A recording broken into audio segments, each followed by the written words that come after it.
What's going on, gaming community? I am back with another video.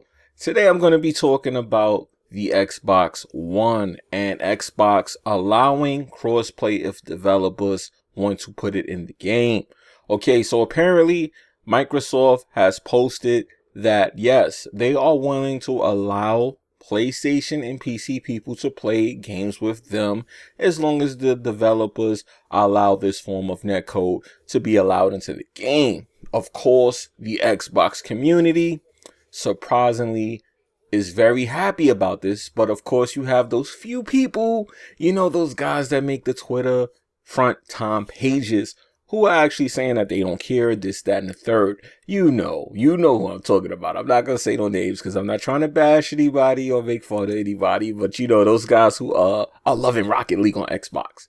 You know, those same people who said that Rocket League wasn't shit until it came to Xbox. Those guys. But, yeah, I digress, man. Yeah, man, I see y'all really enjoying that Rocket League DLC and everything, man. I see y'all out there. But, yeah, apparently, the Xbox is now going to allow this to happen. And of course, I'm hoping that developers will put this in games because this will be fun for everybody to play games and not matter what platform you're on. Now, I don't know what's going on with this new approach from Xbox, but it's really interesting and it's making me feel like, I don't know, I kind of got this vibe that Xbox kind of gave up. And I kind of see why the fanboys are a little upset about that, but it's not something to be upset over. It's pretty cool. But with all of these options, it makes me wonder, do you plan on still selling Xboxes? I mean, it's just kind of weird. At this point, if I can get a PC and play with Xbox friends, if I can get a PS4 and play with Xbox friends, Xbox being the lowest form on the totem pole, I'm sitting here wondering, yeah, why do I need an Xbox again? Your exclusives are on Windows 10 and Windows 10 is on PC, it's on tablets, it's on cell phones. Now your games are going to be able to be played with people who don't own an Xbox. It's starting to make me wonder here what's going on. So we got to wait and see exactly what is happening with Microsoft.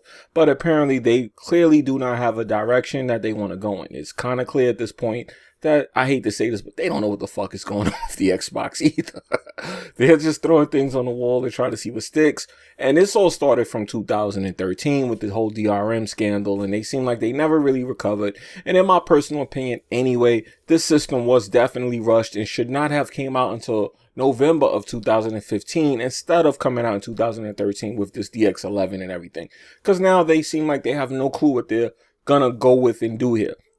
But at the end of the day, it's cool that they're accepting gamers in general, but it does make me wonder about the direction that they want to head in with selling consoles, because at this point, I just don't see the value in actually going to the store if I do not have any console and picking Xbox as my premier console. Now, of course, the reverse thought could be that they're thinking, oh, I can buy an Xbox and play with everybody else. That's an incentive to get the Xbox over the PC and the PS4. But I kind of don't see how you would think that's actually going to work. So Microsoft may want to start just straight up, you know, asking people out there in the community, what do they think? And throw ideas against these people, even though big communities don't like to do that. Big companies just, you know, they don't do stuff like that anymore. But with these ideals and the way that they're going in the direction they're heading in, they may want to start looking at the people, the figureheads in their community and talking to those people a little bit more. Because at the end of the day, me as a person who would be pro Xbox, I would be a little concerned about the direction they're going in lately, because they're giving people so many reasons to not buy an Xbox, in my opinion. Is this one of them? Well, it's 50-50, like I said. What do you think in the comment section? Let me know what you think. Peace. Exactly the same as far as the edges and the way that things reflect. Now, the game should be around 1080p, but this is not confirmed. On my display, it did register as 1080p on both consoles.